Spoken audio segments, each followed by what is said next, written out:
Observe.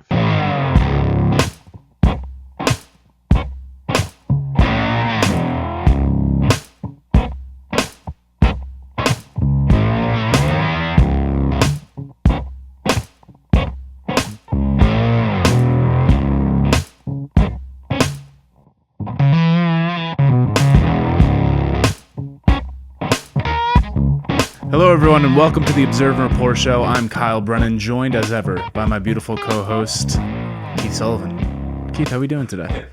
Keith Sullivan. Yeah, that's me. I'm here. I'm good. How are you? I'm wearing a pink shirt. That's a Target shirt. Is it? Yeah, you're right. I have the same one. Dude. It's a good Do you shirt. really? Yeah. With the pocket? Yeah, I have a white one. Silly. Baby threw up all over it, though. I had to throw it out. I know. Listen. Got destroyed. Today, the wife... I hate the wife, by the way. People, the wife. The old ball and Yeah, chain. yeah, because it's like not like that at all. But the missus I like. The missus, my wife, dude, she was feeding the kid, and this fucking kid, she spit up. I mean, how much does your baby spit up? A lot? Like the amount, I'm saying. It's more like frequent amounts of, right. or frequent, like high frequency, less volume. Okay, so hers is basically every time she eats at this point, but it's a lot. Not like, we got to refeed the kid, but it's always just like this. And you know what's interesting about a newborn? There's no like, when you're sick, you're like, oh, you make a face. They're just like, like it just flies out. No warning, no eyebrow movement, no like, I feel, they just right on you. So her shirt today, dude, it was just, it's like, I mean, I don't get it. Like what, like why? Because they don't seem upset about it. They don't seem like, they just don't have much room in there. I guess their belly, they got how small their little stomach is. Isn't that just cute? a little sack. That's all they got. Yeah, that's funny.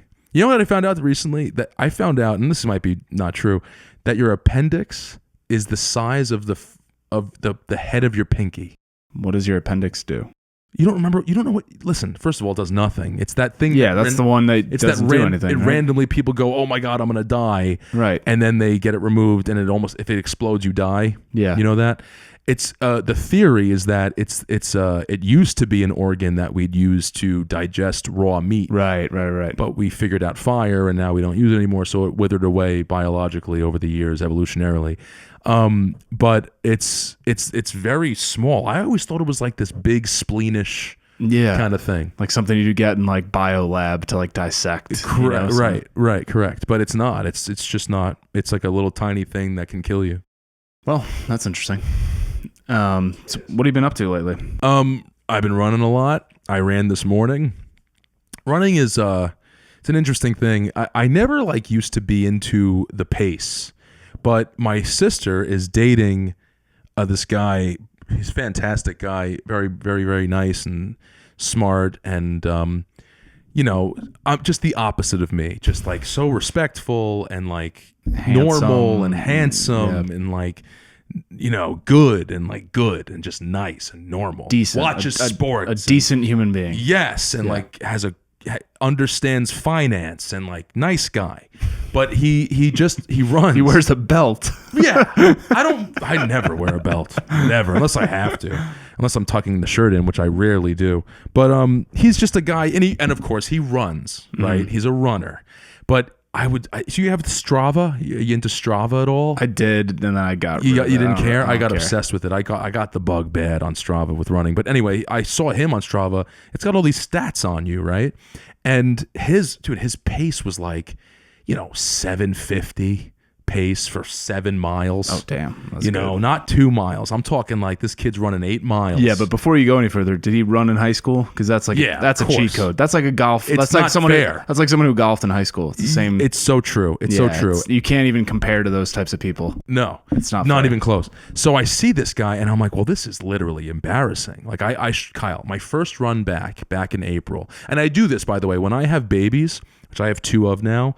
I get like I'll do something outrageous. Like when Layla was born, we started this podcast. Right. Like literally when she was born, I was like, I'm gonna start a podcast and never be home and like just commit my life to this other thing, because it's like it's a weird inner turmoil deal with it in my own way kind of thing. Like just kind of like, distract myself from the things that, are changing in my life or whatever. Anyway, so Lucy was born and I was like, I'm going to start running. So I did. And then my first run back, the pace was 12 minutes for a 3-mile run, Kyle. It was bad. Almost my walk. I'm kind of walking, really. New York City walking pace. So I see that, and I'm like, well, surely, I know I'm out of shape, but like that's really bad. And I'd run a half marathon before that, so it was even more embarrassing because it's not like it's my first time running. But I never cared about pace. Even when I ran the half, my pace was like 10:10, 10:15. So this gentleman inspired me to get faster.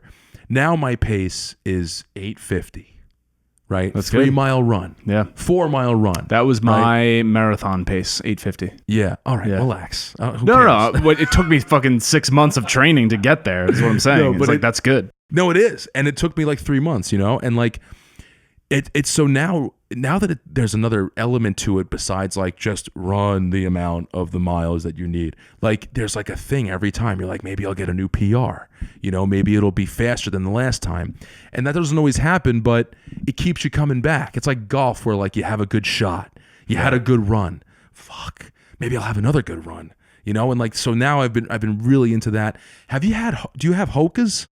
HOKAs? No. I'm very anti HOKA now. Why? I've heard this. Now, I know people who have tried HOKAs, and they go, my foot has never hurt more after wearing a HOKA. And I'm like, did you run it? They're like, no, I used it for work or whatever. Or I used it for walking. And I'm like, see, this is the thing. And this is what I'm going to, hold on a second. And I hope HOKA hears this. I was using some bullshit ass shoe, got HOKAs. I realized HOKAs are not shoes. They're tools. They're not shoes. Because my pace went down 28 seconds overnight.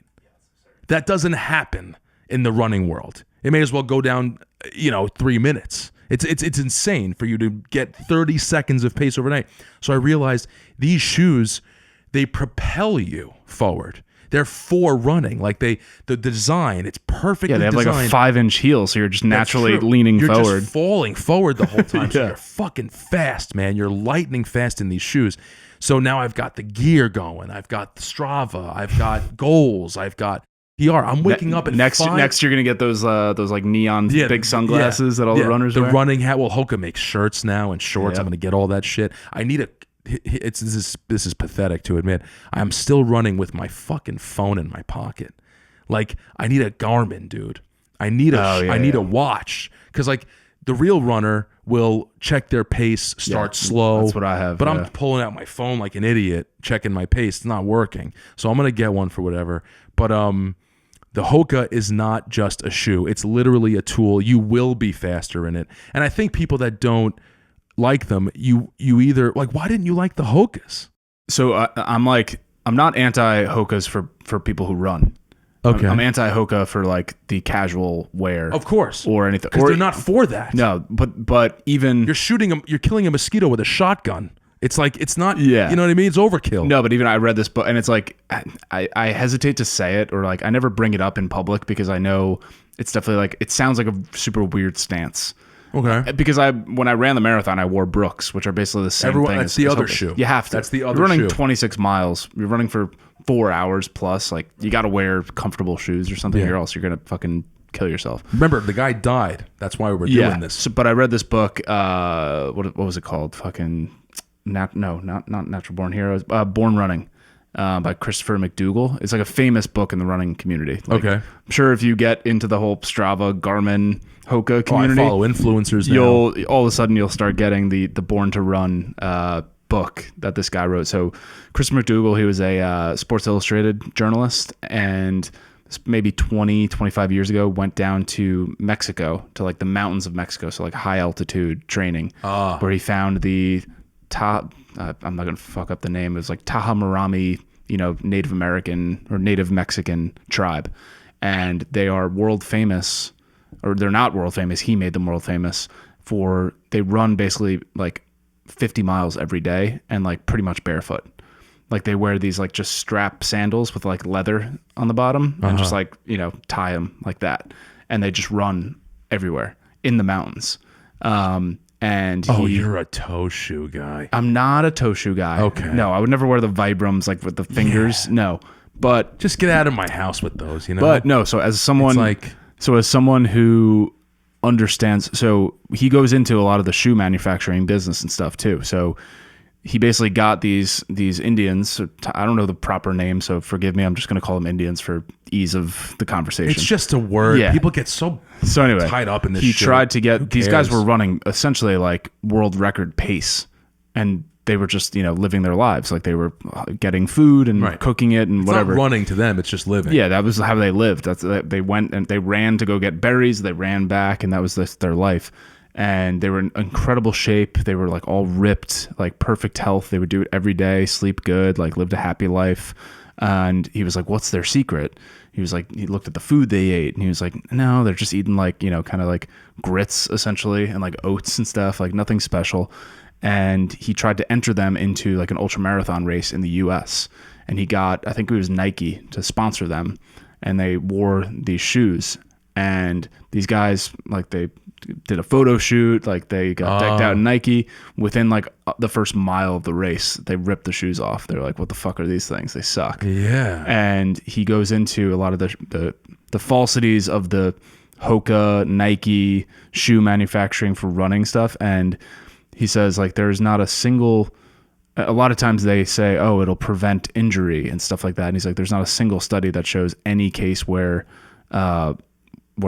running shoes have prevented injury. In fact, every single runner, like historically, like the data almost proves it, every single runner will have an injury. Oh, yeah. It's almost like a statistical fact. And it's a statistical fact that they're all wearing these running shoes for the most part, and they're all, as a result, handicapped by these shoes. Right. So it's like the equivalent of just wearing mittens on your fingers all day. Like imagine you were a writer typing on a keyboard, and you were like, oh, these mittens actually help my performance because now my fingers don't hurt as much from the impact on the keys. He's like, that's essentially what you're doing with your feet. You're putting casts on them. Right. You're not building the necessary muscles. You're supposed to be able to feel the ground. And as a result, you're supposed to let how your foot strikes the ground impact how your body runs. Right. You're supposed to run on your toes and lift your knees really high and almost have like a circular motion. So he goes into that and stuff. And believe me, I'm like, I'm not going to fucking start running barefoot. Like I would never do that. And I still don't. That said, I have definitely switched and regressed slowly over time. This took me like years from those high cushion shoes into flat, no cushion shoes. Uh-huh. And now I'm actually wearing Vivo shoes, which are essentially minimalist. Like they look kind of like ninja shoes if you saw me wearing them. Yeah, they look like socks. And I will say they're not a fashion statement. They're definitely super ugly. But I wear them when I work out, when I go for walks in the neighborhood, and you've changed your style of running itself, like your gait, your stride, your anaerobically what you're doing has changed a little, because like I had thin shoes like that when I started, and I got all these injuries in my feet, pulled muscles, ankle, whatever, shin splints, but I was running like heel striking the ground first, the typical stride that everyone has. But if I was running in those shoes with my toes and like you said, lifting my knees up higher, I can imagine how that might be like, oh, this is like puts a spring in your step, not like I'm just like trudging along here. Yeah, a little bit. So I would never, I'm not going to be able to in my lifetime. I'm not a big enough runner where I can change my body mechanics and like alter my running stride to be perfect. Like I remember when I lived in the city, I lived on First Avenue where the New York City Marathon goes. And I watched the leaders, so like the Kenyans and Ethiopians go past. And the one thing I noticed is like their running stride is silent. Like you don't hear their feet hit the ground because it's just like they're grazing. Yeah. They're barely touching. Well, my sister would kill me, but she made me follow the guy who wins the marathon every time. It's he's an extremely famous runner. It's like Kepji or something. I forget what it is. It's a Kipchoge. Yes, maybe that's it. But I believe he wears like a super thick shoe, not the shoe you're talking about. I don't know if it's HOKA, might be Nike or something, but like you can see how like ridiculously thick his shoes are, but like I've noticed with his stride watching him, like his knees are basically coming up, his thighs are parallel with the ground on like the height of the stride. Like these guys are like obviously a different breed, but like they're definitely still wearing cushiony shoes. But again, they're not this Mexican tribe, whatever. But look, end of the day, hey, I'm just some asshole. If I ran a marathon, I would 100% wear HOKAs. But also this, like I was talking about my sister's boyfriend. He just bought a new pair of shoes. He loves HOKAs, but he bought Brooks or something like that, or something else. I forget the brand, but like he doesn't want to become reliant on the HOKA. That's kind of what I was going And you for. don't, because like, dude, if I tried to put on some other bullshit ass shoe right now, there's no way it would be as easy to run an 8:45 pace. Like it's just not. I know that though. I know that. Like thing is though, I don't really give a shit. I'm just trying to get out there and have a good time and like sweat and have a workout. But that's true. Like HOKAs, they're going to be like a problem. Like if I get if they get destroyed, I'm gonna have to get that exact shoe, or else I won't be able to do that. So, but that's what I've been up to. And like, I used to be a lifter, right? Like I used to be all about lifting weights, and I would always tell, fuck running. You look worse when you're running. And all that stuff is maybe even true, but like, as you get older and like you fall in love with a woman and you don't care about looking good in that sense anymore, I've just found something with running that is so enjoyable, in that level of exertion to me is what I'm looking for. Because then the aftermath, it's like the cold plunge. You go through something so unbelievably, objectively horrible that like when you're done, you're like, man, that's over. Well, to me, like that's what running is to me. That's what running is to me. And same with the cold plunge. It's literally just, it's actually more of a mind trainer. Yes. It's like the entire time I'm running. So there are fucking wackos out there who just enjoy every second of running. They wake up and I'm going to go for a 10-mile run and I love every second. I'm like, fuck you. Fucking idiots. For me, every single second of a 3-mile run is my brain negotiating like a hostage situation of like, how can we get out of this? That's not exactly me. That's the first half of the month. I'm obviously exaggerating. I know that, but like there isn't a point of the run where you go, oh, I'm doing this. No, now. yeah. But it always takes like 9 minutes, and it's just like that first 9 minutes sucks, bro. The first 9 minutes, every step is just like stop. Morning, why are you doing this? I get up, I had a bad night's sleep. The baby's going through regression, and I ran a quarter of a mile, and I stopped my app. I was like, I can't do this. I didn't get a good night's sleep. This is the worst thing ever. It's hot. It's humid.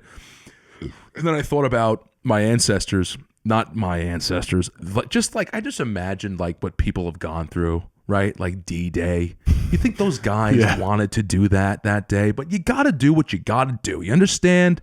And like they're dead, and they're like they never got. Bro, I'm going for a run in a beautiful suburban neighborhood on a beautiful like give me a fucking break already, right? Like so I was like, you know what, fuck this. So I'm going. And I ended up doing what I wanted to do. All I care about now, my only goal every time I run is to have a below 9 minute pace. Whenever it's above 9 minutes, I'm just like, that wasn't a good run. That's how I decide, And but I did it, and like it's just so fulfilling in that, it sounds like such podcast talk, but like it's true that like I can remember when I wasn't running, and my every day was just like this miserable walk to the train, another day with the coffee and whatever. Now it's not like that. It's just, dude, I'm sorry. Call it whatever you want. Yeah, no, it's a momentum shifter. It is such a big difference. And you said this when you started making the cold plunge a part of your life. Your morning is just better. You just feel better. Yeah, and this is also podcast talk, but like, and people are fucking sick of hearing about cold plunges. But like, but it's not even about the cold plunge. It's not about the cold plunge. No, it's just about being able to just like tell your it's just inner voice, like, no, it's telling your inner voice, like, no, I'm the boss. Right. Like, I'm the boss here. Like, that might be what the whole thing comes down to. And then the rest of the day, you're in charge. Right. And like now you go into breakfast and you're like, I could have a, tasty, pastry or something. But like, no, you're already like, no, I proved I'm the boss. We're going to have 6 eggs and avocado and like fruit. And like, I walked be healthy. into work today. And I hope Ricky listens to this episode. This guy, Ricky, I work with, he's one of my good friends, great coworker, good guy. And he works out a lot. He's in great shape. And he was like, I'm going to work out tomorrow. I'm going to get up early. I'm going to come in early. I'm going to do legs and whatever. So I could see when I got in, he was in a shit mood, shit mood. And I was in a great mood because not only did I like not want to do it and did it, but I was below 9 minutes. Like I had a good run on top of it. So I'm like, Ricky, did you work out today? Did you work out this morning? He's like, fuck you, bro. Because he knew that I knew that he didn't from the way he's, and I was like, I did. I'm better than you, just so you know. Like elevator door closing, I'm better than you. And like it's and the joke is that of course, like people, like of course you think you're better than people because you run or whatever, but you're not better, but you feel better. Yeah, you definitely feel better. No, and Lauren hates it. My wife. Every time I come home from, I do jujitsu at like 7 a.m. And of course, she's stuck with the baby, waking up early at 7 a.m. So she's miserable. She's still in her pajamas and like just pissed automatically, which I get. I would be too. And I come home from jiu-jitsu and I'm like whistling and like singing, like, and she's like, rough, "Oh, screw you, dude." And Liz, and like, I'm like, I'm in the best mood. My wife's I feel like, amazing. she's got whatever, the baby. And I come in sweating, but like the smile on my face of like a great run. They're like, fuck, like, because they know how good you feel. Yeah, and how horrible they still feel. Yeah, you know? and you take a fresh shower. You put on a nice t-shirt, maybe a belt, even if you're feeling good, and then now you attack the day. Dude, I'm telling you, like I see some people because I moved back to my hometown, right? So like I see people sometimes on the way to the train that I know, but on days where before I was running, I'd avoid them. I'm like, I don't want to talk to that fucking guy. The other day I see a guy that I knew. I was like, great, yeah. Bro, what are you doing for the 4th of July? Like, this is great. Like, it's crazy how much of a slave you are to your decisions in life. We're literally dogs. Dogs that like, need to go for a walk. We're simple creatures, really. Yeah. It's just people have forgotten that part of like being a human being. And it's just interesting psychologically that like you just have to reach a place of pain.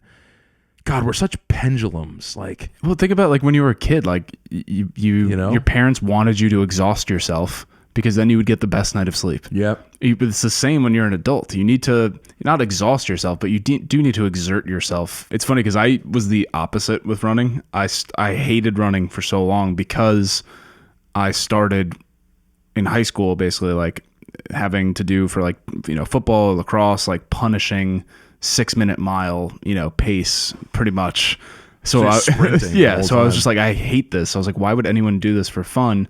And then even after sports and everything, like I would go for runs and I would be like, well, if I don't do it under 8 minutes, I'm a failure, basically. Yeah, that's kind of so how I I would feel do like all out 9s. 1 mile runs, and I was like, I'm never gonna do a 3 mile run. That's horrible. Yeah. And then I did triathlons, and like that was running was still my least favorite part. And then I did the marathon, but then again, even during the marathon, that was just like a bucket list item. Like I hated every morning of it. And then the marathon itself was amazing. What did you listen to while you ran? I listened to... Are you a podcast runner? I think I did. I mixed it up. I would do audiobooks. Podcasts were actually harder to listen to on runs for some reason. I can't listen to pods. That's why I'm asking. I would do music. I would always start with Sabotage by Beastie Boys. Yes. That would get me going. And then sometimes I would be psycho and do no music. Because I only do that when it's peaceful. Yeah, if I did like a 5 a.m. run, I was living in the city and like the city's quiet, and I was like, this is kind of nice. Sure. But yeah, and then I got introduced to like Zone 2 training, which is like purposely running like a 10-minute mile. Yeah, and I was like, this is great. Sister's boyfriend's doing right now. I was like, this is fantastic. I'm not like exerting myself. I'm still sweating. Well, he's training for the New York City Marathon right now. Oh, nice. So he's doing like, it's so unusual for him. He's like, I got to run these like 9-minute bullshit ass miles because they're like, you need to get comfortable running at a conversational pace because the reality is you can't run a 750 mile for 26 miles unless you're like an Ethiopian, you know, born to run kind of person. But like, I mean, maybe you can, but like chances are you're an office worker or whatever, like you're not going to do that. So like he has to like do these like chilled, throttle it back runs now.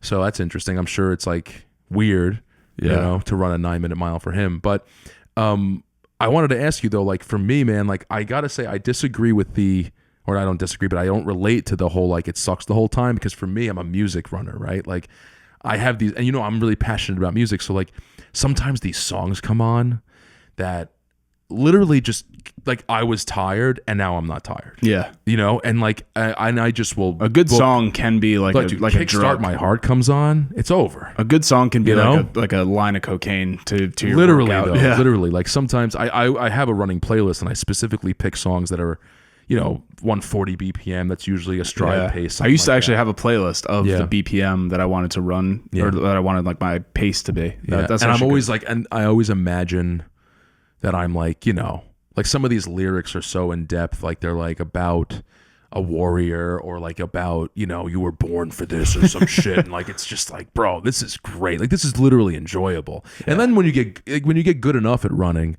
it does become enjoy. I haven't had a runner's high, that feeling, in years. I only got it like once or twice. Honestly, I feel like you only get it when you don't listen to anything.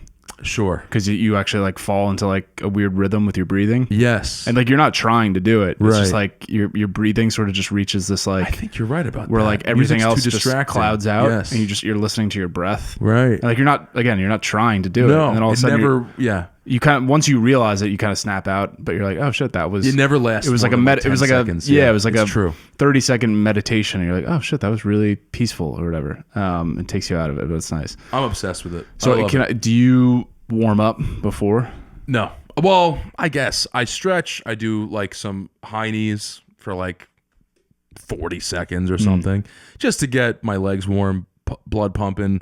I get mentally ready. Like I got this song, dude, by this band Peeling Flesh that I listen to, and it's called Make a Move. And it's just like, it's one of these songs that just starts with this, where if you're an audio person out there, it starts with like the EQ is set so that there's no low end, right? There's no audio people listening to this. Okay, that's true. But there's no low end in the music, right?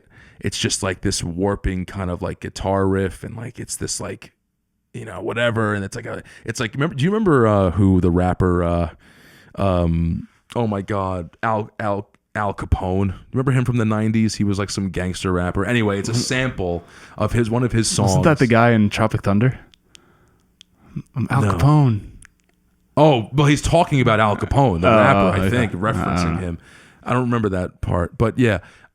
Anyway, so and then it just slams into this like heavy slam metal song, and that you don't have to warm up if that's your first song. It's just time to go. For me, because it's time to go. I prefer running in like the 90-degree weather because I want to be like dripping sweat. Yeah, it's a weird. I don't know. I agree. I can't run. It's a waste of time otherwise. If I don't sweat, it's like that was the hard part of when I was doing the triathlons with the cycling. Like you don't sweat, right? So you cycle for like an hour, and you get off, and you're like, did I work out?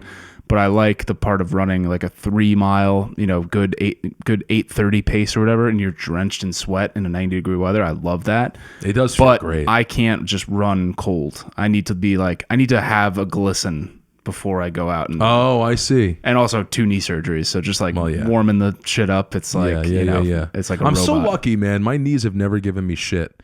Every runner I know has a knee thing. Well, that's part of why I switched to like those minimalist shoes, because like I had so many foot, ankle, and knee problems that I was like, it has to do with the mechanics somehow, the way I'm like striking the floor and like all that. So going to those barefoot shoes, it definitely, I would not recommend people try to do it like cold turkey or get into it, get off of heeled shoes cold turkey, because once the first time you hit gravel on those minimalist shoes, you're like, oh god, this sucks. Yeah. But now my feet are just like calloused on the bottom basically, and like my toes used to be like super narrow and like just I couldn't spread them, and now they've like spread out. Interesting. And now when I buy other shoes, like if I do buy a pair of Nikes, I buy the wide toe shoes, because now my toes need like, I'm so used to that wide toe box to let my toes breathe and actually like grip the ground. Wow, interesting. It's helped a lot. My ankle flexibility is so much better. Like, I want to mention too, you're talking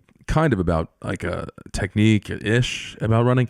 I just want to say, people, this sounds dumb, but I saw a running influencer once. He just was like, even he was saying this, this sounds dumb, but like, just make sure you know how you should be running in like a form sense. Like everyone thinks that I know how to run. Everyone can run, right? It's like walking, but like not necessarily. Like these little tips of just make sure you've got good posture. Just always have that in your head. Shoulders back, head up, chin up, whatever.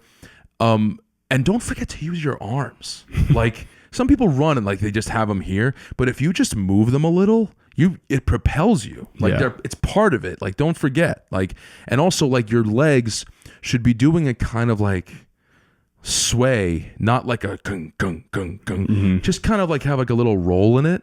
Keeps your hips loose and everything. And dude, that helped so much with like getting just to be comfortable for long paces. I'm sorry, for long distances at a lower pace. Like, because if you're stiff, I think, look, people think when you think you know, but you actually don't realize that you're not running the right way. Yeah. You need to really. I by no means have like proper running. I feel like proper running form. I needed it, dude. I was a fridge with legs. But I feel like it doesn't matter until you're running fast enough. Like unless if you're running over 9-minute miles, like you're kind of you're barely lifting your feet up kind of. I think once you get below 9-minute miles, that's when you really need to. That's when I got there. It let me get to that below 9. I was like, okay, now because your body is helping you move. Yeah. In its motion. And your legs are just like, you need to generate more force and like you're actually moving fast enough that your knees can get up high and stuff. Let me ask you this. Okay. Maybe this is just like a running episode. Who cares? But like, did your legs ever get sore? Yeah, super sore. Really? So, okay. They used to. But then again, I was running for the marathon. 11 miles. Yeah, 11 miles. No, so like, I couldn't sleep some nights because like my legs were so sore. I would stretch and Theragun and foam roll and like. I don't know what happened. I don't know if this is like I got bit by a spider or some shit, dude. But like my legs used to get so sore to the point that I literally would call out of work sometimes. This was years ago. When I was running back in the day. Slow pace, not long, just my legs would go fucking crazy sore, dude. I couldn't even walk. I'd be sitting there with heating. You know when women have like for their period, they have the heating pad? I'd have that on my thighs and shit. All of a sudden, man, when I ran the half marathon, next day I'm in Disney World. I got to go walk 30,000 steps tomorrow. Not even kind of sore. These days I'm running 8:45 pace average. I'm not even kind of sore. It's really bizarre. I don't understand what happened. Maybe being a dad and it's the HOKAs. It's got to be. Well, it's interesting you talked about running form. I listened. Most people probably won't listen to this, but Stuart McGill, who's this like Olympic sprinting coach, was on the Huberman podcast, and they actually did, separate from the podcast, they did like a YouTube video of Stuart McGill with Huberman like on the track, showing him some of the technique. And the one cool thing, because you brought it up, was he talked about sprinters. So you think of like Usain Bolt and stuff, and that you're doing a 10-second all out as fast as you can. That you would think you want to be as linear as possible, but he actually said so much of sprinting is in keeping the shoulders loose. So he actually teaches his sprinters like as a warm up, but also to like learn how to use their body properly, is to skip. So he talks about skipping. He's talk to me about skipping. And he said it also improves like your jogging or running form too, because it teaches you to like relax your shoulders and be more bouncy. I gotta tell you, you watch this guy, it's a Stu McGill. If you watch the YouTube video, you can just see, you know, when like a runner has a body, they have that live, typical runner body. But this guy, I've never seen someone just like, he moves so gracefully. Like he just looked, and he's like 55 years old. This dude looked like he could just like start breakdancing. Right. He just had that like dancers. You ever talk to someone who's a dancer and you're like, you're not a normal person. Yeah, just the way you walk, the way he grabbed like a drink. Yeah. You're like, oh, that's like wow, that's like not elegant, stiff at all. Yeah, yeah, it's interesting. Like, wait, you were just talking about the skipping. Listen to me. I don't know where this is the most underrated form of transportation. Skipping. Oh, it's actually awesome. Skip. When's the last time you skipped? I do it all the time now after that podcast. Right. I do it. That's how I warm up. All of you, just fuck everybody. It's so enjoyable. We're all gonna die. No one gives a shit. Go out and skip. And speaking of like, it's so much fun. Yeah, dude, you get around so fast. Yeah, you get around so fast. Minimal effort. Yeah, minimal. And effort. It's fun. It should be an Olympic event, honestly. Like the best skipper, you know, like or the fastest skippers. Dude, you can. It's fun. You can't not smile. And dude, you feel like an animal. You're like just moving. Well, that's what he talked about on the podcast. He's like, I deplore any of you to skip for 10 seconds and not feel better. Oh God, it's so true. It's like you're just like you instantly feel lighter on your feet. It's you're like so happy. true. You're bouncing it's so around. Fucking true. Yeah, it's like playful. Like Yeah. jogging sucks, but like skipping, Yeah. like you feel like a kid again. Not as a mode of transportation, but I'm a great cartwheeler. Great yeah? cart. I got a haven't great cartwheel. My entrance to my wedding, I did a cartwheel. And That's right. Remember Yeah. that? Uh-huh. Listen, I would cartwheel contest anybody. Anybody. The only reason I haven't cartwheeled in like 15 years is because I have shit in my pockets.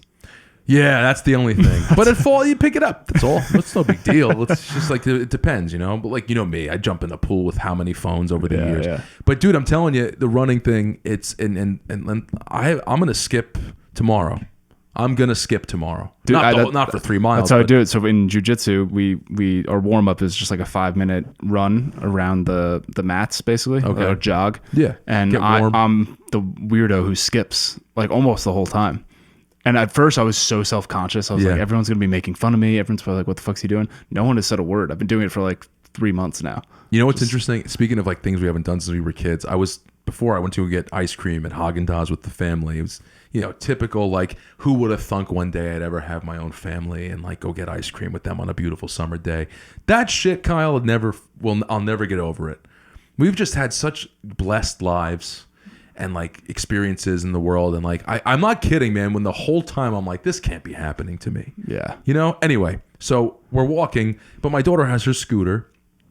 And like I help her with it. It's not a typical scooter. You got to like lean to. It's hard to use. But anyway, I help her with it.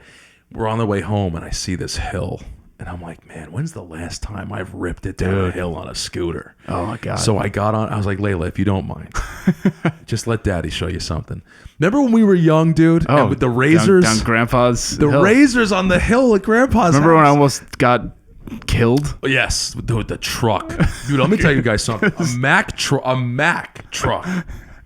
Dude, literally, did it honk? It grazed my nose, basically. Dude, you legitimately almost Like, died. so close. Like so badly. It was so bad. I remember when I fell and I acted like it wasn't a big deal and you went to run and get them and I needed you to go and get them, but I was like, no, I'm fine. And I got mad at you because like I was like, I wanted to be tough, but I got hurt really bad. Anyway, the razor craze was insane. Yeah. But we used to rip it. And dude, I went down this hill just before on her little scooter. It held your weight. Yeah, it's like I said, it's really for kids a little older than her. This is why I have to help her with it. It's pretty well built, but yeah, like if I'm this close to the floor, like the weight of it, it's really getting close.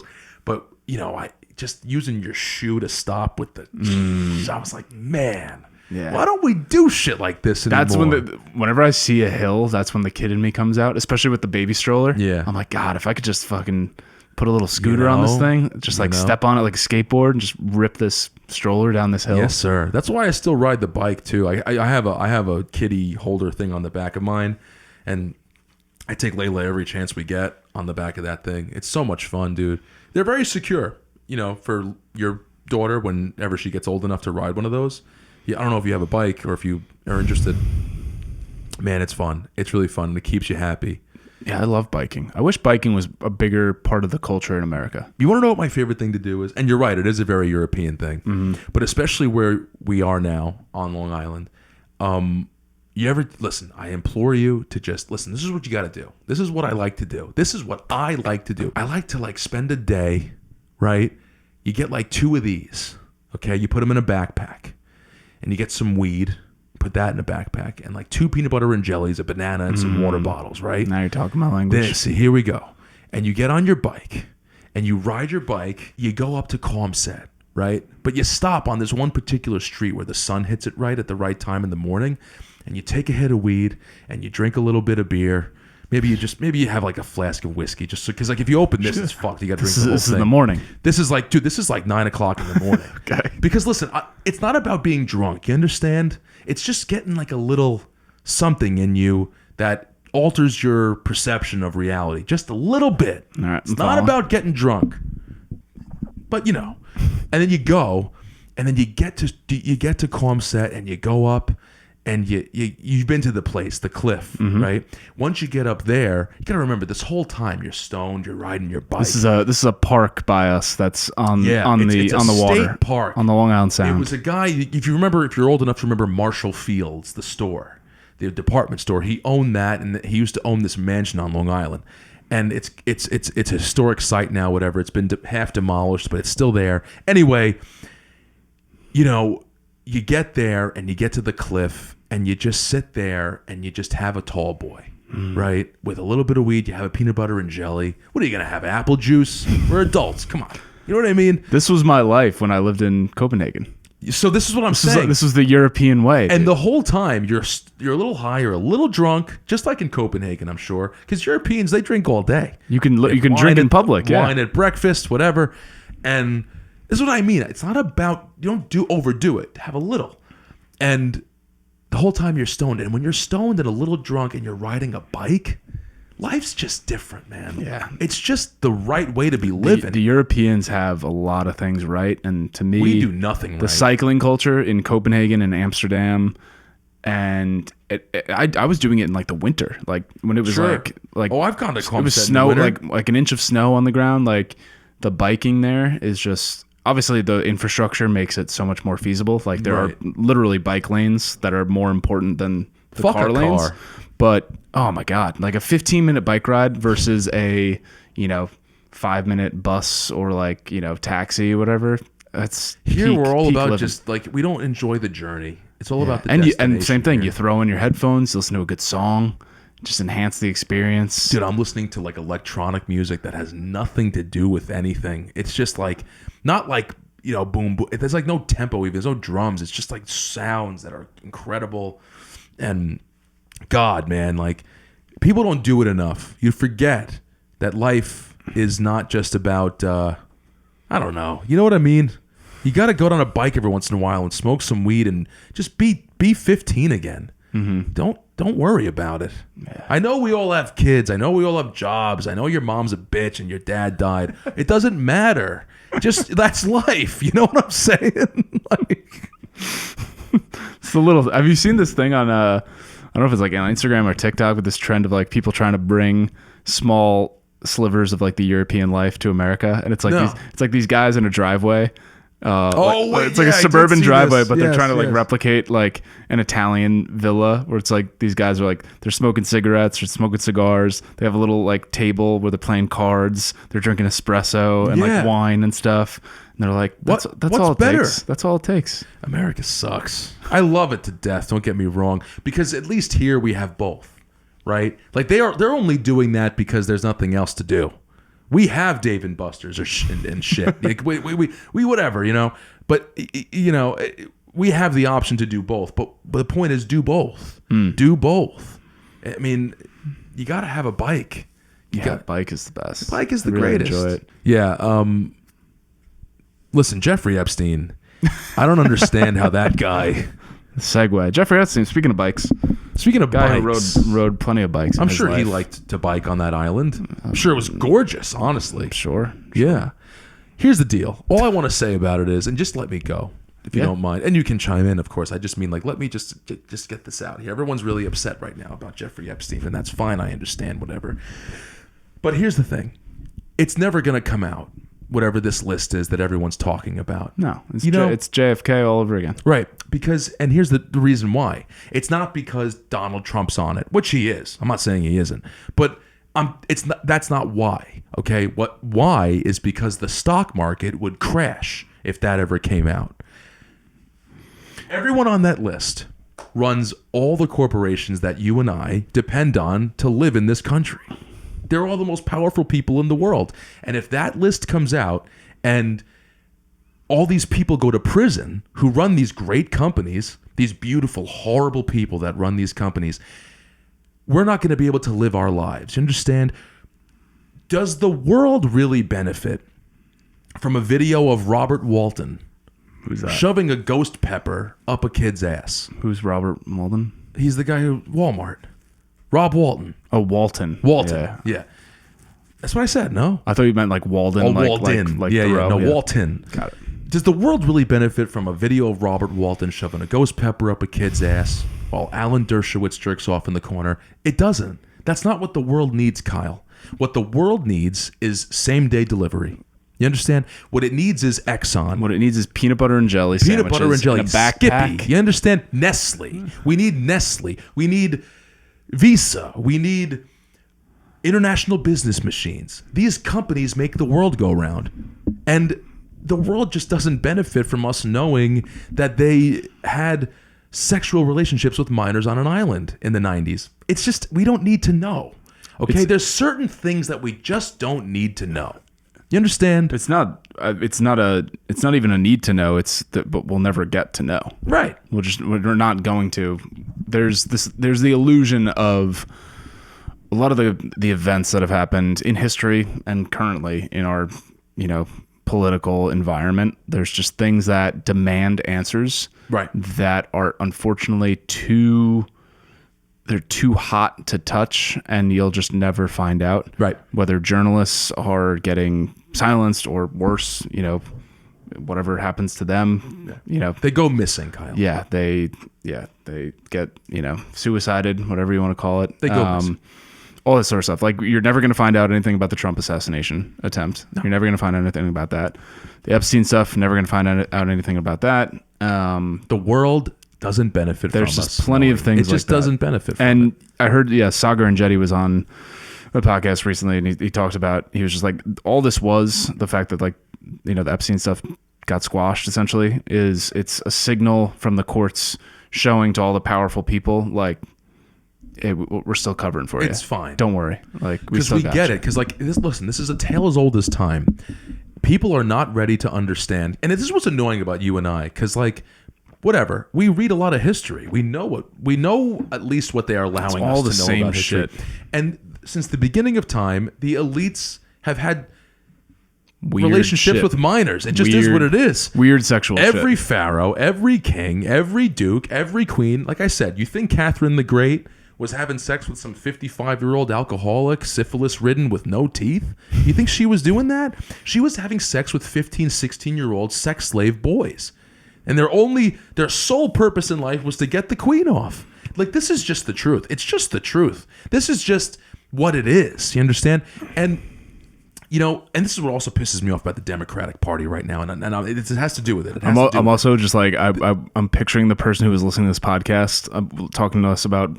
He's looking up HOKAs, and he's like, "Wait, what? Did I hit We're talking about bicycles. He puts his phone down to go get something from the microwave and comes back and he's jerking off kids or what? Yeah, horrible. But listen, so I was just saying something about this is what pisses me off about the Democratic Party too. About it, it's and it has to do with it. It's just I remember during the election, people were like, "Do you think Trump really cares about your taxes?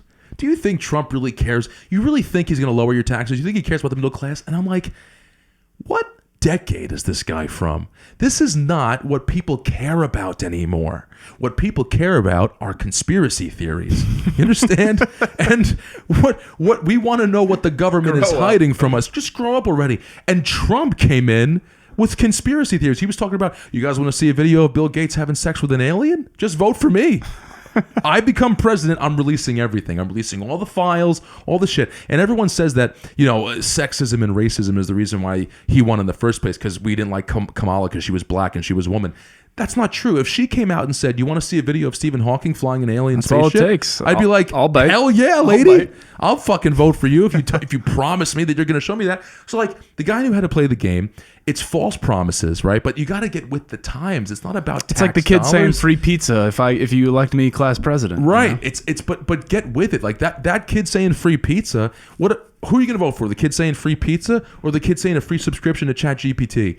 You're going to say that that's more valuable now. You're going to get one slice? Who gives a shit? You know what I mean? I'm just being real here. The world just doesn't benefit from us seeing Mark Zuckerberg eating a kid's leg on an island. You know what I mean? With Hillary Clinton rotisserie cooking the kid in the background on the beach. It's just not what the world needs to see. Yeah. And it's not going to happen. And so you all fell for Trump's bullshit about how I'm going to give you all the files on the UFOs. Didn't give that. Didn't release the JFK files. Didn't release the Epstein list. Didn't do anything he said he was going to do. I mean, he did he's trying to end the wars. He's trying to do the things. He did great on the border, right? Whatever. And listen, I don't give a shit. I'm just saying, like, I'm not saying the guy's a complete bullshit artist, but like, he got in with the new lingo of like, I know he's smart like that, you know? The cyclical nature of human behavior and history is so apparent. To me and you, it is. And yeah, but everyone else is like, we're list. It's what are you talking about, like, buddy? And I constantly get fooled by the fact of just like, yeah, they did that 300 years ago because they were savages and they were brutes and like they didn't abide by laws. But now we're a more civilized society and that would never happen. And I fool myself all the time about all this shit. And it's the same thing with like, take any political topic. You go back 300 years, the same stuff was going on. Yep. Same, and like just different flavors. Slander. Yeah, it was a different genre a little bit, but it was like kind of the same. Do this and didn't do it. It's like, you know, and it's just different spins on like, you know, it's like Elvis taking, you know, music from black people and just doing a different spin on it. It's a little faster now. Right. And like, that's really all it is. It's just now it's just chrome plated. And there's Bluetooth. And people wear suits versus, you know, the white wigs and stuff. It's the same exact, you know, people. It's just different. And we all have TikTok and like it, but it's not, we are the same. Yeah. You understand? So like this outrage over the Epstein, and like even Trump was like, are you guys really still talking about that guy? Like he doesn't want to say it, but what he wants to say is like, you guys just got to get over it. You know enough. Yeah, we really all do. know what happened. You okay? know the intelligence agencies know. that are behind it. You know the reason why it's getting squashed. You know the things that have been said about Epstein and his ties and like his mysterious background. You kind of know 80% of the story. All you really want is to know the names of the people who've gone there, and you kind of already know that a little bit too. So it's like there is a degree of like, yeah, what else do you want? Right. Like the world isn't fair. Like their justice isn't going to get served, but like you know more about this than you know about the Trump assassination or you know about the JFK it's like the Diddy assassination. thing. It's like well, actually, no. I'd say it's comparable to the JFK assassination. It is. You don't know Absolutely. the truth, but you know enough. We know what happened. You know enough. He You know was what I mean? too good of a guy in an evil world. Yeah. And The difference though is I feel like JFK, when that assassination happened, I feel like that kind of broke. It sort of started a new like timeline in U.S. history because now people sort of started not trusting the government as much. And then that led to like other lies and stuff like that, and Nixon and Gulf of Tonkin and Vietnam and all this sort of stuff. And I feel like that was a break in the timeline. I agree. This with Epstein is a little bit also of a break in the timeline because take away the characters of it and just look at the fact that like, oh, there is a organized effort from multiple countries and intelligence agencies to deliberately blackmail powerful people. And if it happened then, this might just be one case that was publicly highlighted. Yeah. But there might be hundreds of other cases of this happening. And like Diddy, like, I mean, Diddy's not, as far as I know, like connected with intelligence agencies, but like examples of Diddy-like characters, Right. or Epstein-like characters, right. I'm sure throughout history. I'm sure it happened 20 years ago in other places. I'm sure it's happening now. I'm sure it's happening. I think in different ways. Though this is actually how progress happens. Like it's never just like we got him, we released it, everyone knows what happened, and everyone changed that day, and now we have all the right people in the right place. What really happens is, and it's like, you know, you're gonna laugh, but it's like slavery or something, where something so horrible is going on. I mean, what do you expect? Everything's just going to happen, like in a week, everything's just going to flip on its ass and everything's going to be fine. What happens is these people who are in charge try to cover up as much as they can. The public is generally outraged at what's going on. They can't do much about it, but the outrage does, in some sense, because we're all animals in the end, it simmers and it psychologically, subconsciously, in their dreams, whether they know it or not, influences the fact that most people at the end of the day have an ego. They want to be liked by as many people as possible. And so they eventually, over time, over generations even, just start to move it a little, just that much more in the right direction, right? So all of this publicity with Diddy and Epstein and all these things, it's just as important and just as inevitable that we won't do any actual change, but you do have to remain outraged regardless, because it's not an obvious quick change. It's an 80 years later, maybe there's a difference. Yeah. You know? So that's what it comes down to with this kind of stuff, where it's this like generally accepted thing. Like I'm over here talking about like elites bang minors. It is what it is. Like people used to say that about horrible things like slavery too. Like, hey, what do you want to do? Who's going to cut all the grass? You know? But eventually something gets figured out 250 years later. And it never, even if it does take that amount of time, it never leads to the happy ending. No, there's always problems. Yeah, it leads to an ending with a lot of like, that's not exactly how we want. So like, God, isn't it crazy? We're all in this world and we're all just trying to figure it out and make the best of it. But end of the day, it's never utopia, but it's never dystopia either. Like we're doing our best. Well, what's the George Carlin quote where he's like, individuals are fine. It's groups of people. Groups that you got to watch. Yeah. Yes, sir. That's really what it is. It's like the individuals are fine. Or usually. But once they get into groups, the hive mind, power dynamics and egos and greed and, disrespect and stuff like that, that's where it gets all messy. So speaking of like history sort of repeating itself and how I delude myself a lot of when you think, oh, that'll never happen again. I'm reading a book Lacrosse. A book about lacrosse. Let's bring up lacrosse. So it's wait till you see the info. I mean, the description of this episode. Running, Epstein, slavery, lacrosse. Lax. Lax. Shut up. Watch how we tie it all together. So no, I'm reading a book. It's called The American Game. Not a book I would normally pick up. Like I know enough about lacrosse. I'm like, I don't need to read a book about it. But it was in this Northshire bookstore in Saratoga, which is like a very famous, well-known, well-respected bookstore. And it was actually a staff pick. You know when they have like the little post-it note? And I'm like, a bookstore like having a staff pick on a lacrosse book. I'm like, that must mean something. Probably about more than lacrosse. Yeah, so I picked it up, and it sure enough it is. It's by S.L. Price, The American Game. And he talks a lot about so it's a Native American sport, which not a lot of people know. So I was going to say, I knew that. And like, honestly, growing up in high school, like all the lacrosse kids and shit, they would just talk openly about how we stole this game pretty much from the Native Americans and would go on. So everyone says like baseball is America's game, but like lacrosse is truly the most American older than game. Baseball. So yeah, the Iroquois Indian, or now they go by their tribal name, which is the Haudenosaunee, which is much harder to say. So I'm just going to say Iroquois. By the way, you ever notice how Native Americans speak like the greatest version of English dialect? Yeah, they have such a nice... It sounds I don't know how good. to do the it. accent. The accent's great. Anyway. It's always deep voices too. Deep voices, and I don't know why it works, but it does. Yeah, you're right. Anyway, the book talks a lot about the Native American influence on lacrosse and also the history of it. So lacrosse historically was a spiritual practice. It still is to this day. In the Iroquois or the Haudenosaunee community. Wow, I said it right. You nailed it. In actually. upstate New York, they're kind of like. So they have like their reservation, right? But it's in between Canada and New York on that border. So they kind of have like their own independence where they don't view themselves as U.S. citizens and they don't view themselves as Canadian citizens. I love that. So they actually try to publicly get foreign embassies when they're traveling to accept the Haudenosaunee passport because it's not actually, it doesn't, fit the standards of like the United Nations with like the chip in the passport. Right. It's kind of like this made up, passport. I was going to say, how do they have the means of...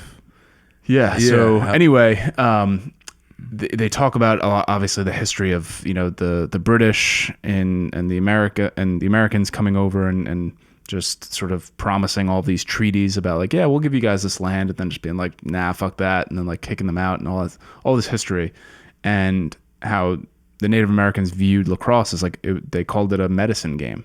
So whenever someone was sick or someone was feeling down or someone had like a tough situation, the tribe would call together a medicine game where they would play lacrosse to like use the spirits in the ground and the aggression to like to heal the community, basically. And to this day, that's still how they treat the game. It's not about winning or losing. They would play with 100 people per side with no boundaries. The field could be miles long. What? They play with the wooden sticks. I have one right there, like these wooden sticks that are carved from a live tree, and they pray to the tree because they're taking its life from it. And it's a very spiritual practice that takes 8 months to build a stick and all this stuff. And then white kids from Connecticut were just like, "Yo, this sport is sick. We're gonna take that and just put some chalk lines, shot clock, and just right. And make I it win, really, you lose. Make Fuck it really, you. make it really cool." They're like, "This is not this." Anyway, this is a long-winded way. Anyway, it's a very cool book, but it's a long-winded way of saying it's really cool to see. So there's been lacrosse world games. So surprisingly, there's a lot of other countries who play lacrosse pretty well too. So Canada and Australia are two of the best. England's also very good, but like Japan's getting good. South Korea, Italy, like Jamaica has a team, Bermuda, a lot of these, South America, Mexico, all these teams. So they had a world games in 2018, and the Iroquois, as they used to be called, and they now switched their name to the Haudenosaunee, put together a team, and they're actually like the best in the world. Wow. So like if the U.S. is obviously number one, like the Haudenosaunee are ranked second or third. And they're because they literally in the crib are born with lacrosse sticks, and like that's how it's a spiritual practice. It's like very respected. It's like a Mother Earth sort of respected thing. Like the women are not allowed to touch the sticks in the house. Like they literally can't touch it. So it's a very cool thing. And anyway, the book goes into 2018. They had the World Games, and the Haudenosaunee were trying to travel. The World Games were in Israel, so it touches on topics that are going on today. The games were in Israel. The U.S. was the favorite team. Canada was probably the second favorite, and the Iroquois team was the third favorite. But the day before the first game, the Iroquois are going to play the U.S. They're stuck in the airport in New York, not able to fly out because the Israel embassy has said, yes, we'll accept the Haudenosaunee passports, and like we'll accept those as true forms, and you can travel here. But there's a battle between the Canada government and the U.S. government of like, well, they're your citizens, so like you have to sign off on it, and like, no, they're the U.S. citizens. It's like, so it's this whole like political battle. Why wouldn't we just take sure? And ends up I feel like we did a little more damage. But what gets interesting, a lot of elites, so powerful billionaires. There's Joe Tsai, who is the founder of Alibaba, who is he's like one of the richest guys in the world. The richest guys. Robert Kraft, the owner of Kraft macaroni and cheese and the Patriots, who's a staunch Israel supporter, built the stadiums that they're playing at. They get called in to help the Haudenosaunee be able to travel there. So and ends up they land in Israel like 10 hours or 8 hours before their first game, and they haven't slept, they haven't eaten, and they play the U.S. and they're up like 7-5 at half. No shit. Iroquois. Yeah, and then they run out of energy and whatever. They lost? They lost the game, but it was like a close game, and I think they ended up losing in like the semis or something. And the U.S. won the championship. My boy Mike Earhart won MVP. Went to high school with him. Shout out. No shit. Yeah, pretty cool. He's like one of the best players in the world, which is fucking pretty awesome. Yeah, and a few other guys on that team I played with or against, which is cool. You used to love lacrosse, bro. I still do. It's a fun. You fucking loved it growing up. Yeah, it's a really fun sport, and learning about the Native American history of it makes it really cool. And this book talks a lot about like how just white people just like we do. Don't we always ruin everything? Every fucking thing we ruin it. It's so true. It's so true. So anyway, I hate it. So anyway, I really hate it. History repeating itself is the dynamics between the Palestinians with the Iroquois, these Native Americans who were, kicked out of their land by American settlers, right, are now traveling to Israel to play lacrosse on fields that are built on former Palestinian land that was taken over. It really mirrors it. So now the Palestinians are urging the Iroquois either to boycott the games or to like speak out publicly in the midst of all this passport drama. So now you have the U.S. being like, don't say a word about Israel, Palestine. They're like, we're not going to let you go. And like Israel's like, be cool, don't say anything. So so basically to a long story short, what it made me realize was like, I always looked at history as, the British and American settlers came over here and we kicked out and killed all of the Native Americans. And like, that's so fucked up, but like, we would never do that today. We have principles and morals and the Declaration of Independence. And, we hold these truths to be self-evident and all this stuff. And then you realize like, oh no, that shit's still happening today in Israel. Hell yeah. They did the exact same thing to the Palestinians. And I never looked at it that way. Yep. That the Palestinians are kind of this, like, they're not really a government. They're not really formed, and they kind of live their lives like freely, similar to the Native Americans. And it's just a very different lifestyle that doesn't fit into, the Western way of living. And these Israelis are kind of just like, yeah, we'll let you have that land. And then like, nah, fuck that. Just like, bombing it or getting rid of it. And I was like, that gave me a whole new light on the whole Israel-Palestine thing. And I'm just like, that's because the Native Americans who came over in Israel in 2018, like, were talking to the Palestinians and being like, yeah, we know what you guys are going through. And I'm like, fuck, dude. Yeah. For me, it was the genocide. Yeah.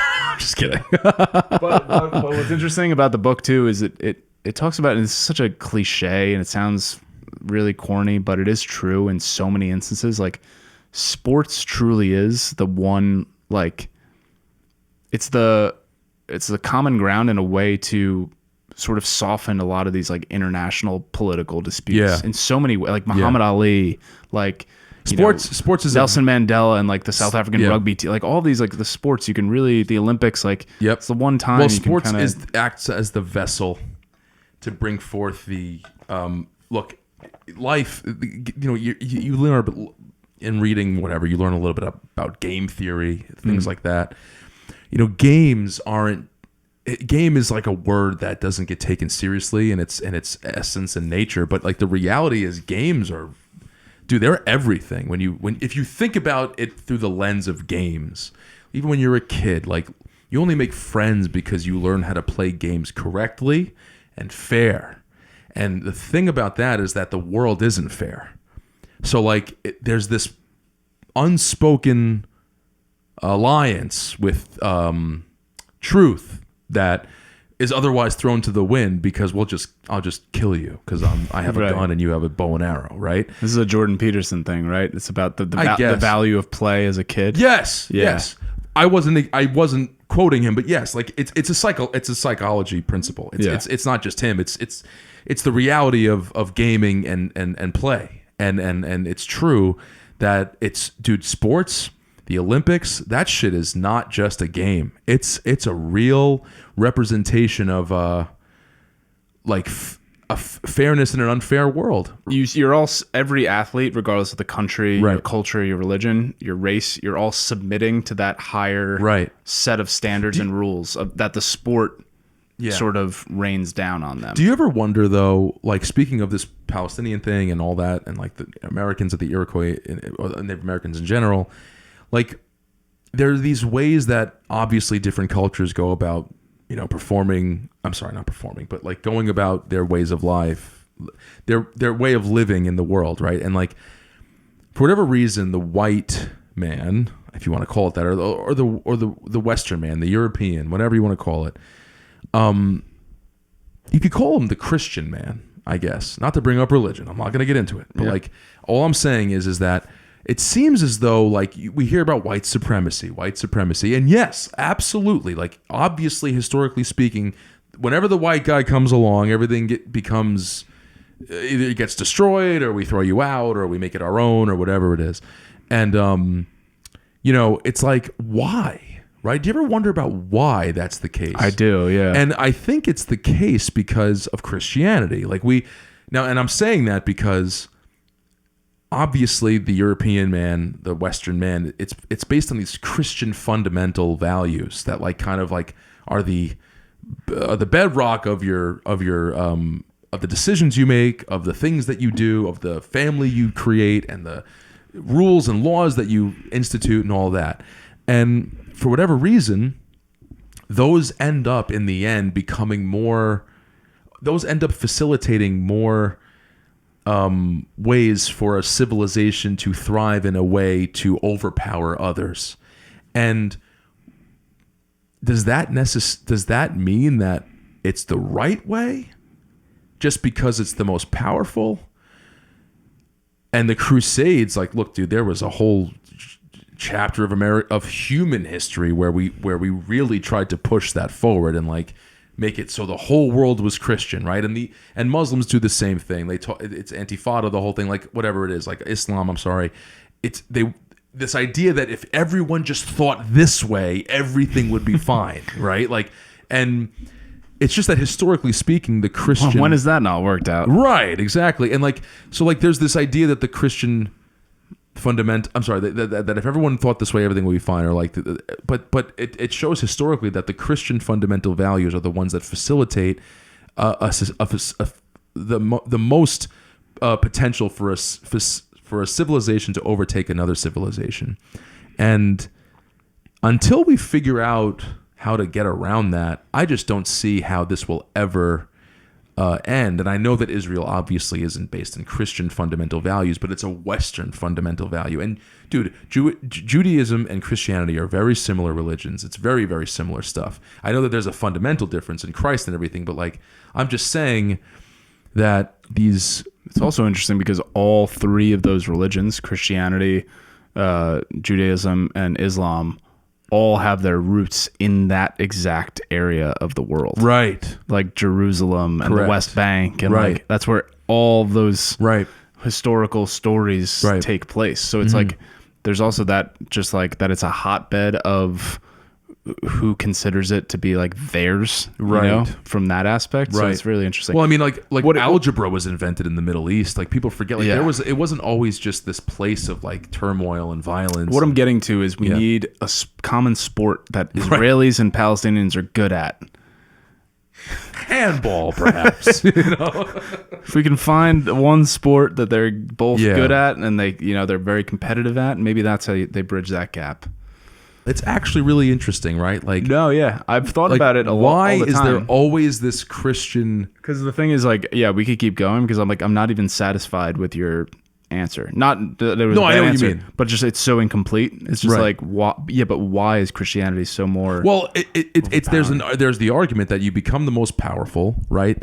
Obviously, and I'm not saying that that's like my opinion. It's just true that historically Christian cultures are the ones that end up with the guns and the ships and the cannons and the whatever and the medicine and all this stuff. But again, there are arguments from Native Americans who would say that that's not even the right way to live in the first place. Yeah, like, well, to stop you real quick, because there was a really powerful quote. There was one guy who was like the grand leader of the Onondaga tribe or the Six Nations tribe, who's still alive to this day. It's a wise old Native American. And there was one point where he was being interviewed basically and off camera, and he kind of looked pensive and he was just like, we never would have built the airplane. Right. Like, what is that thing anyway? Yeah. And he didn't say it in like a, you guys are smarter than us, or like we didn't have the drive to innovate and be like that. I think he was more so saying just like, yeah, we live by the land. Like we have a spiritual connection with the land, and that's how we want to live. Like we don't really need that stuff. Right.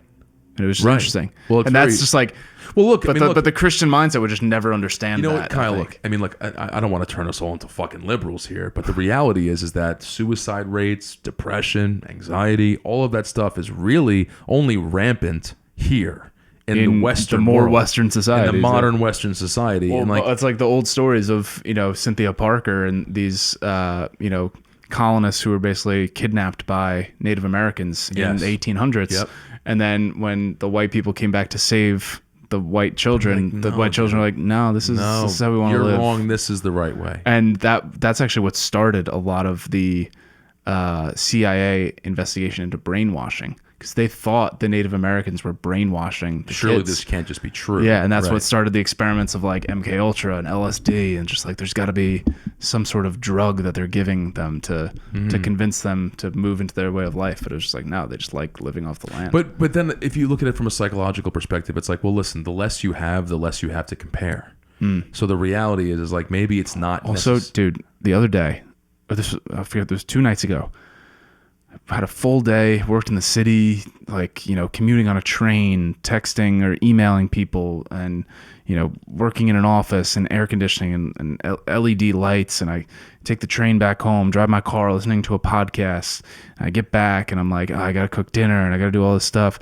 And Lauren, my wife, goes, hey, can you help me weed in the backyard in the garden? And I was like, that's the last thing I want to do. All I want to do is like, go sit on the couch and watch the Yankee game and scroll Instagram.